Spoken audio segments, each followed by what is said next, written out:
বিজেপির পঞ্চায়েত সদস্যের বাড়ি থেকে বিপুল পরিমাণে গাঁজা উদ্ধার। হাওড়ার সাঁকরাইলের কান্দুয়া পঞ্চায়েতের বিজেপি সদস্য রূপা রায়ের বাড়িতে হানা পুলিশের। উদ্ধার হয়েছে 26 কেজি গাঁজা, দাবি করছে পুলিশ। বিজেপির পঞ্চায়েত সদস্যের স্বামীকে আটক করেছে পুলিশ।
এসএসকেএম হাসপাতালকে তৃণমূলের চোর দুর্নীতিগ্রস্তরা রিসর্টে পরিণত করেছে। বঞ্চিত হচ্ছে গরিব মুমূর্ষ রোগীরা।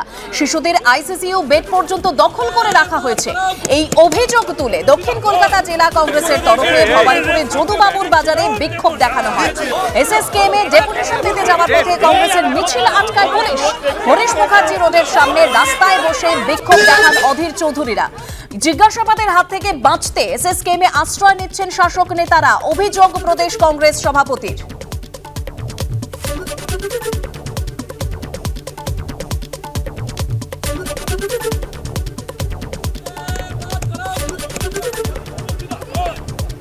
সরকারি দলের অর্থাৎ রাজনৈতিক দলের অপরাধীরা, রাজনৈতিক ব্যক্তিরা আরো স্পষ্ট করে বলতে হয়, সরকারি পৃষ্ঠপোষকতায় সরকারি দলের অপরাধীরা আজ এসএসকেএম হাসপাতাল তাদের দখলে করে নিয়েছে।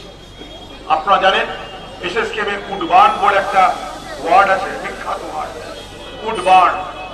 সেই উডবার্নে সন্ধ্যের পর এখন ওয়াইন বার্ন হয়, চুল্লু খাওয়া হয়, সেটা রিক্রিয়েশন সেন্টার হয়। তৃণমূলের সেই সমস্ত নেতাদের যারা পুলিশের হাত থেকে, যারা জিজ্ঞাসাবাদের হাত থেকে বাঁচার জন্য হাসপাতালে আশ্রয় নেয়। পুকুরের ডায়ালিসিস হয় হাসপাতালে সরকারি নেতার নির্দেশে।